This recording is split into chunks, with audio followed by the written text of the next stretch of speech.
Coming up on Wlgtv, we bring you news from the entertainment world, from Drake's new album to Bruce Jenner's sex change.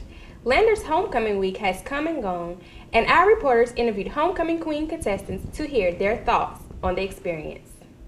Then, later, we have Tyler Riendo in the studio for news on your Bearcat sports, along with an update on the freezing weather and what you can expect in the days to come. So stay tuned, because Lander Wlgtv News starts now.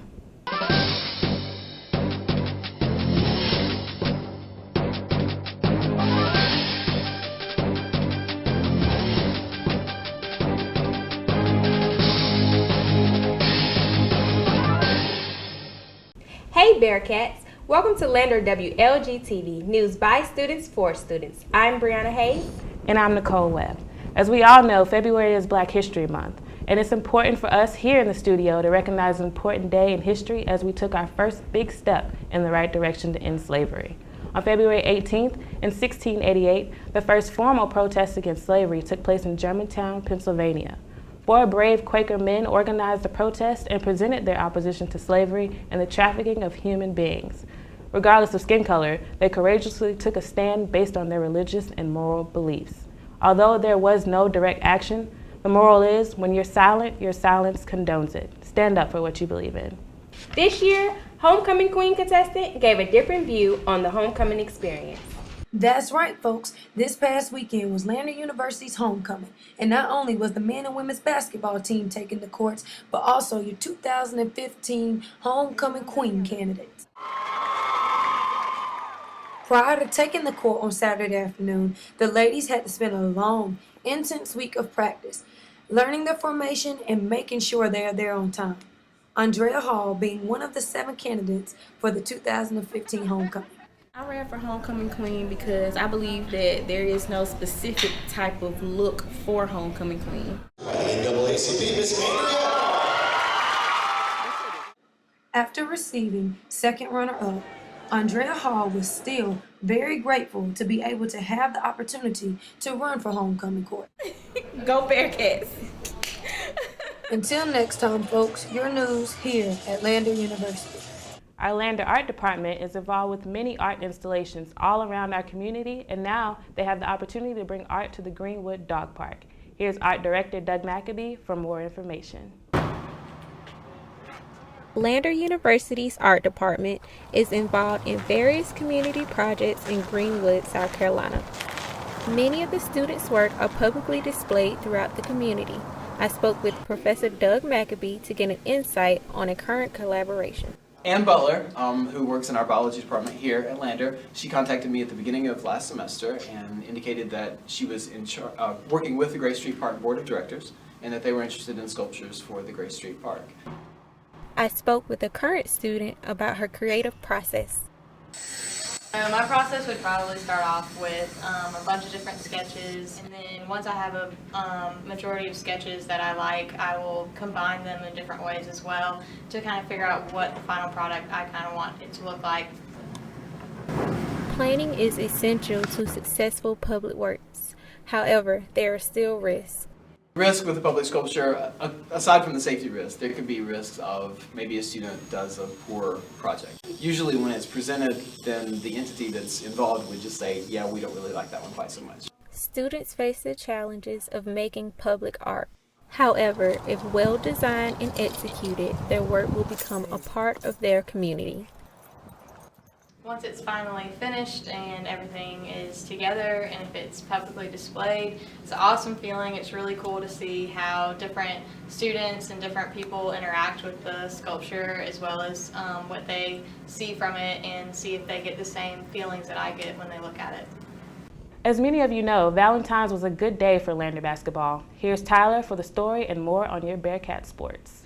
Lander freshman Brashay Johnson scored 25 points, leading the Lady Bearcats to an 87-63 Peach Belt Conference victory over Flagler College Saturday afternoon in their final regular season home game at the Horn Arena. Lander improved to 21-4 overall and 14-2 in the Peach Belt, and will get to play another home game in the PBC tournament at the end of this month. J.R. Washington scored 23 points, and senior Ricardo Martlin nearly had a triple-double in what was likely his final home game as the Lander Bearcats held off a furious Flagler College rally for an 87-82 Peach Belt Conference victory. Lander improved to 17-7 overall and 9-7 in the Peach Belt. The number 33 Lander women's tennis team won its Peach Belt Conference opening match Sunday when they defeated Georgia Southwestern 8-1. This moves Lander to 2-0 overall and 1-0 in the Peach Belt. The 8th-ranked Lander men's tennis team recorded yet another shutout Sunday afternoon when the Bearcats defeated Georgia Southwestern 9-0 in their Peach Belt Conference opener. Lander improves to 3-1 overall and 1-0 in the Peach Belt. The Lander softball team evened its record at 2-2 Friday afternoon when the Bearcats dropped both games of a non-conference doubleheader against Anderson University. The Trojans won both games 8-0. Now back to Bree with our weather. Thanks, Tyler. This week started off icy, which landed us a closed campus yesterday. For those of you hoping we won't have class the rest of the week, looks like the weather has different plans. Tomorrow will be clear skies with a high of 28 and a low of 12 degrees. Friday is partly cloudy with a high of 33 and a low of 20. Then there's a chance of snow coming Saturday with a high of 44 and a low of 36. But it doesn't look like that'll be sticking around for the rest of the weekend, with Sunday warming up to 57 degrees with a chance of rain all the way through Monday. So do you think it's gonna snow? I don't know. We didn't get any this week, so maybe next week. Hopefully. We'll see. Now we have reporter Maya Payton in the studio to bring us news from the entertainment world. Thanks, Nicole. It's entertainment time. I hope you had a wonderful Valentine's Day. You were probably watching 50 Shades of Grey. But that's none of my business. Is Beyonce starting a trend? It seems that way. Drake dropped a 17-track album last Thursday without any warning. The surprise album features artists like Party Next Door, Lil Wayne, and Travis Scott. Have you listened? If so, tweet us your favorite song at Lander WLGTV and hashtag Drake. In fashion, Glamour names the most wearable fashion trend of 2015, and it's shirt dresses. Whether loose and flowy or tight and short, shirt dresses are for sure to be the must-have in your closet this spring. Move out the way, Kardashian girls. The tabloids are now keeping up with Bruce Jenner. Lately, there has been so much talk about Jenner's transformation to becoming a woman. How does his children and ex-wife Kris feel about this? No one really knows. Hopefully we will get answers during Jenner's interview with Diane Sawyer, but that will just have to wait. Remember the fatal car accident? Jenner could face manslaughter charges. Poor Bruce. He's going through a really rough time right now.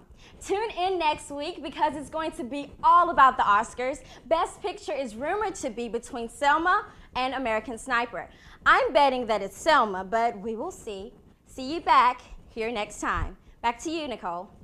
In other news, it was a sad day for our iconic Oscar Mayer Wienermobile recently. One of the Wienermobiles crashed into a pole in Pennsylvania. The Mobile hot dog slid off the road Sunday in Enola, Pennsylvania. No one was injured, and the Wienermobile tweeted, "We'll be back on the hot dog highway soon." Well, guys, that's all the news we have for you today. Thanks for watching, and tune in next week for more WLGTV news for students by students.